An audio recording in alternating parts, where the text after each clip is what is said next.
Yusuf Mansur gitu, dengan izin Allah Ustadz kan. Iya. Perilakunya perilaku Ustadz dong, amanah kan. Iya nggak? Duit orang nih, bukan duit saya. Mei 2021, beredar di media sosial Twitter sebuah capture WA di mana menunjukkan percakapan atas nama Yusuf Mansur dalam sebuah grup bernama Karyawan PHK PT VSI. Di sana Yusuf Mansur keluar dari grup dan mengungkapkan menyerah atau mengibarkan bendera putih terkait kelanjutan PT VSI atau yang dikenal Paytrend kepada karyawannya. Sungguh ironis memang, sikap Yusuf Mansur tersebut berbanding terbalik dengan dirinya yang sebelumnya sesumbar atas optimismenya terhadap Paytrend akan IPO, bagi-bagi uang per bulan, sampai mengakuisisi BCA dan lain-lain. Jadi saya tuh punya kata-kata sakti. Dia bilang, saya Yusuf Mansur, sekarang ini tiap bulan, bagi-bagi antara 12 sampai 15 miliar rupiah, betul kan? Recehan itulah yang Paytrend kelola. Lalu saya bagi-bagi kepada seluruh orang yang terlibat. Sampai Anda yang percaya Paytrend besok bisa mengakuisisi BCA. Paytrend nih besok nih akan menjadi owner dari BCA. For tomorrow, Paytrend bakal menjadi owner dari BCA.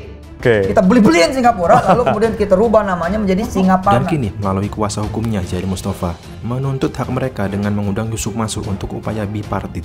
Zaini Mustafa mendesak Yusuf Mansur untuk menunaikan kewajibannya dengan segera membayar hak karyawannya. Mereka adalah mantan karyawan Paytrend yang di PHK.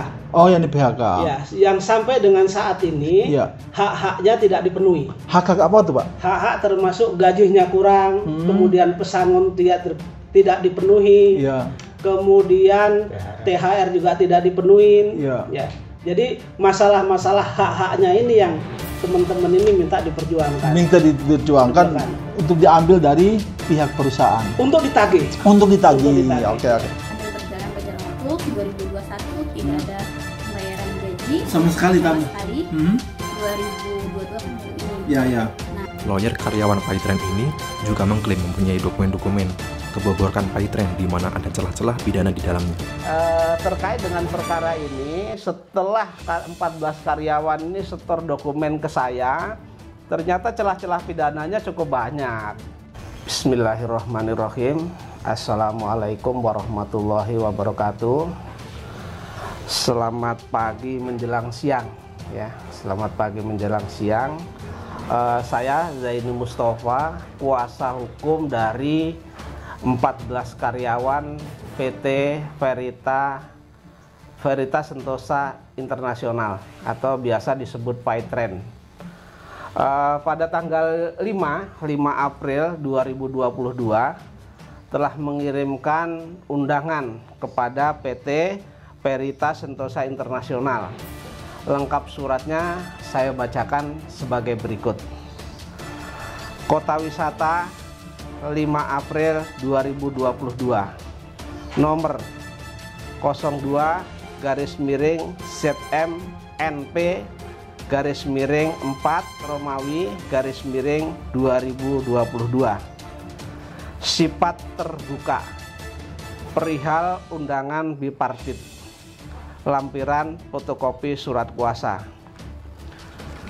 Kepada yang terhormat PT Verita Sentosa Internasional, The Suite Metro, Jalan Soekarno-Hatta, nomor 693, RT 06 RW 6, Kelurahan Jatisari, Kecamatan Buah Batu, Kota Bandung. Kode pos 40286. Dengan hormat, dengan ini kami Zaini Mustafa SHKN dan Sudaryanto SHMH, para advokat law office Zaini Mustafa and Partner, beralamat di Floren H6 nomor 34 Kota Wisata, RT 003 RW 024, Ciangsana, Kecamatan Gunung Putri, Kabupaten Bogor, Provinsi Jawa Barat. Berdasarkan surat kuasa tanggal 30 Januari 2022, bertindak untuk dan atas nama klien kami, Siti Nurasiah, Muhammad Rizky Rahmansah, Ferry Sandria, Imam Mardani Rahman, Dita Fitri Alverina, Kiki Jatnika, Mujahidah Syafiah Saumaya, Ruslan Hidayat, Tulus Supriyanto, Muhammad Syafi'i. Dan berdasarkan surat kuasa tanggal 24 Februari 2022 bertindak untuk dan atas nama klien kami Muhammad Fatir, Ali Afif Saprudin, Tubagus Peri Satyadi, dan Robi Rahmansah. Dengan ini menyampaikan perihal di atas, mengundang PT Peritra Sentosa Internasional hari dan tanggal Rabu 13 April 2022 jam 13 sampai dengan selesai. Tempat Madison Square SHC 1 nomor 9 Kota Wisata. Agenda Bipatrit. Kemudian mengingat pentingnya agenda di atas, sangat diharap kedatangannya.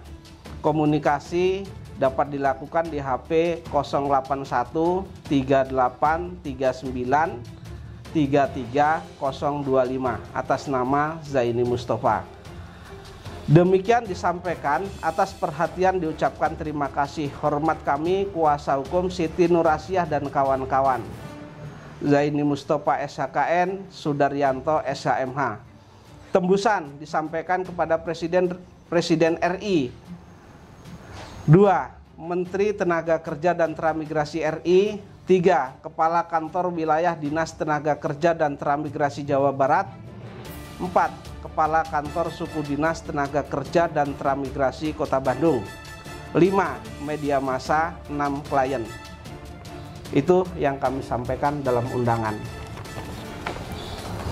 Baik Pak, mungkin bisa dijelaskan Pak, karena mungkin banyak masyarakat yang belum mengetahui sebenarnya Bipatrit itu apa Pak? Begini, ini kan terkait dengan sengketa perselisihan perburuhan. Nah, maka yang harus ditempuh adalah pertama adalah Bipatrit itu intinya penyelesaian secara persuasif antara pengusaha PT Peritra Sentosa Internasional dengan buruh sebagai klien kami. Itu. Rencana berapa kali undangan Bipatrit itu Pak? Bipatrit ini kita mengikuti yang layak saja. Biasanya yang layak itu kan kita undangan yang layak itu sebanyak 2 kali. Jadi kalau undangan ini tidak dipenuhi, maka kami akan mengundang yang kedua kali. Tapi mudah-mudahan dipenuhi. Jika upaya Bipatrit ini gagal Pak, langkah selanjutnya apa Pak?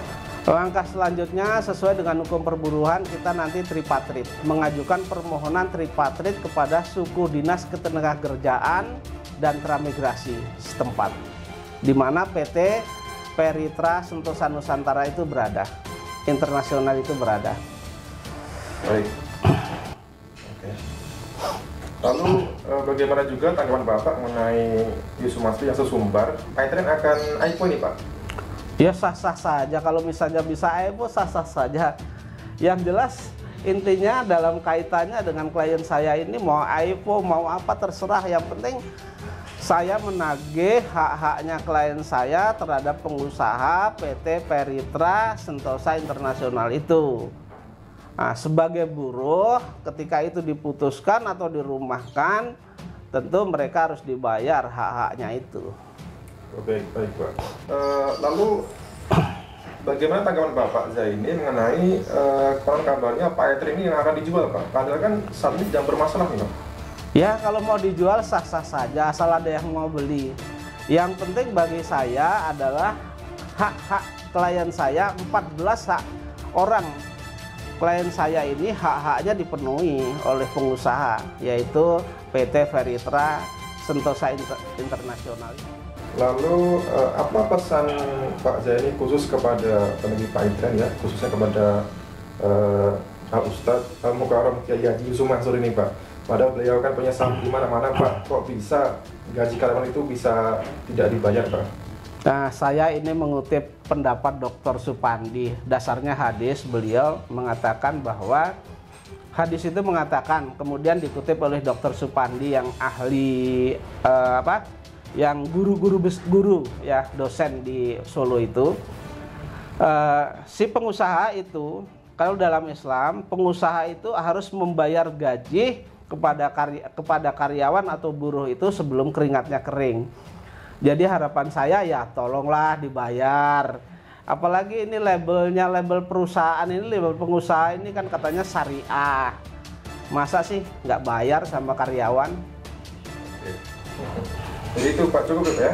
Cukup. Oke, saya mungkin sedikit saya tambahkan, Mas. Saya tambahkan sedikit. Jadi ketika nanti ini bipatrit tidak mencapai kesepakatan, maka kami akan ke tripatrit. Nah, tripatrit tidak ada kesepakatan, mungkin nanti kami akan ke PHI, Mas, Pengadilan Hubungan Industrial.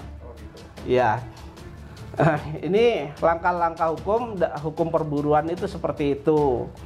Tapi terkait dengan perkara ini, setelah 14 karyawan ini setor dokumen ke saya, ternyata celah-celah pidananya cukup banyak.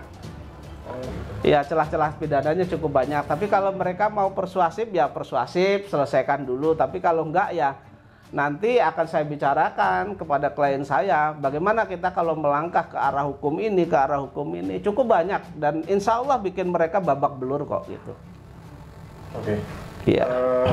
Mungkin terakhir Pak, harapan baik Pak khususnya terhadap permasalahan ini Pak, gimana Pak? Oh ya, kalau bisa diselesaikan secara persuasif itu kan lebih indah, lebih bagus. Nggak usah otot-ototan, orang ini haknya klien saya, terus kemudian kewajiban dari PT PSI itu sendiri. Ya, cukup ditunaikan atau dibayarkan hak-hak karyawan? Iya, cukup dibayarkan. Nggak usah bertahan, nggak usah nahan juga haknya haknya ini, apa karyawan yang harus dibayar ditahan-tahan, nggak usah lah, itu nggak bagus itu. Oke, saya doakan semoga upaya ini berhasil dan semua pihak karyawan-karyawan mendapat keadilan Pak ya. Baik, terima kasih. Amin ya rabbal alamin. Yusuf Mansur gitu, dengan izin Allah Ustadz ya. Iya. Perilakunya perilaku Ustadz dong, amanah kan? Iya nggak? Duit orang nih, bukan duit saya. Jadi saya tuh punya kata-kata sakti. Saya bilang, saya Yusuf Mansur sekarang ini tiap bulan bagi-bagi antara 12 sampai 15 miliar rupiah, betul kan? Recehan itulah yang Petren kelola. Lalu saya bagi-bagi kepada seluruh orang yang terlibat. Sampai Anda yang percaya Petren besok bisa mengakui sisi BCA. Petren nih besok nih akan menjadi owner dari BCA. For tomorrow, Petren bakal menjadi owner. Oke. Kita beli-beliin Singapura, lalu kemudian kita rubah namanya menjadi Singaparna.